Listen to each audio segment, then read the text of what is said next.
Nancy. Clip देख के तो आप लोगों ने अंदाजा लगा ही लिया होगा कि आज मैं किस चीज के बारे में आप सबसे डिस्कस करने वाली हूँ।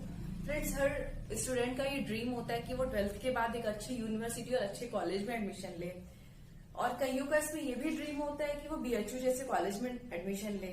गाइस, तो आपको घबराने की कोई जरूरत नहीं है। मैं आपको 5 टिप्स बताने वाली हूँ जिससे आप अपने एग्जाम को इजीली क्रैक कर सकते हो। तो चलते हैं हम अपने वो 5 टिप्स की ओर, जिसमें हमारा जो पहला टिप्स है वो एग्जाम का पैटर्न है। ओके, एंड दूसरा है वो मोड ऑफ एग्जाम है। तीसरा ड्यूरेशन है। चौथा एग्जाम का मटेरियल है। एंड पांचवा जो सबसे मोस्ट इम्पोर्टेंट है वो एग्जाम का सिलेबस और एग्जाम का टॉपिक है।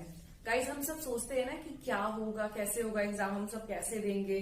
तो ये 5 टिप्स आप अपने फॉलो करोगे अगर आप इजीली, तो आप क्रैक कर सकते हो। तो चलते हैं, वो एग्जाम का पैटर्न है। हम सब ये सोचते हैं कि क्या आएगा एग्जाम में, किस तरह का क्वेश्चंस आएगा, कितने नंबर ऑफ क्वेश्चंस आते हैं। तो एग्जाम पैटर्न के अंदर ये सारी चीजें इंक्लूड रहती हैं। तो इसमें जो सबसे पहला है वो टाइप्स ऑफ क्वेश्चंस है।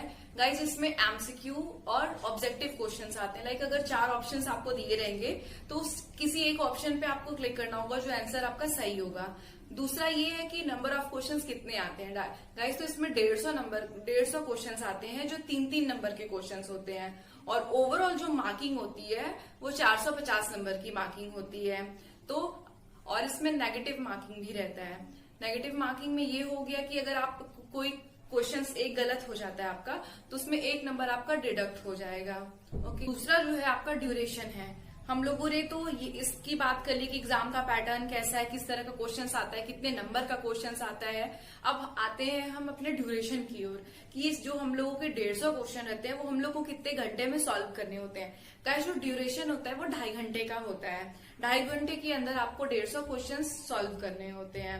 ओके, और जो हमारा तीसरा है वो मोड ऑफ एग्जाम है। हम लोगों ने एग्जाम पैटर्न भी जान लिया, हम लोगों ने ड्यूरेशन भी जान लिया। अब उसको देना किस तरह है हम सब ये जानेंगे। गाइस, क्या होता है, कभी पहले तो ये था कि हम लोग ऑफलाइन देते थे एग्जाम, हम लोग किसी यूनिवर्सिटी में जाके देते थे, बट ऐसा नहीं है। BHU में ऑनलाइन और ऑफलाइन दोनों तरीके से आप एग्जाम दे सकते हो इजिली।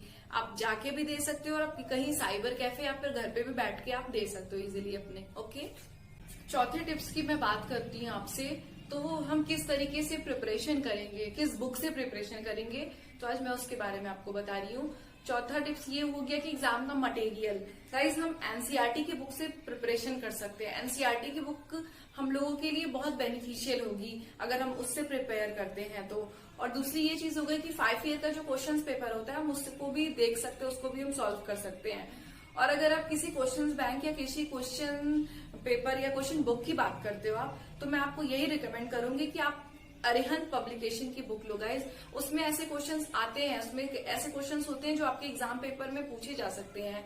तो आप अरिहंत की भी बुक लेके आप इजिली पढ़ सकते हो। हमारा 5वां टिप्स है वो हमारा सिलेबस है और हमारा टॉपिक है। हम लोगों ने सारी चीजें जान ली कि किस तरीके से एग्जाम देना है। अब किस बुक से और किस सब्जेक्ट से, किस टॉपिक से पढ़ना है, हम उसके बारे में बताते हैं आपको। जो पहला है वो अकाउंटेंसी है, दूसरा है फाइनेंशियल अकाउंट एनालिसिस है, तीसरा बिजनेस मैनेजमेंट है, चौथा बिजनेस ऑर्गेनाइजेशंस है, 5वां बिजनेस इकोनॉमिक्स है, 6वां बिजनेस एनवायरनमेंट है, 7वां बेसिक मैथमेटिक्स है, 8वां जो है वो हमारा मनी एंड बैंकिंग हो गया, 9वां क्या है बेसिक करंट अफेयर्स इकोनॉमिक्स हो गया। सब्जेक्ट और टॉपिक्स थे।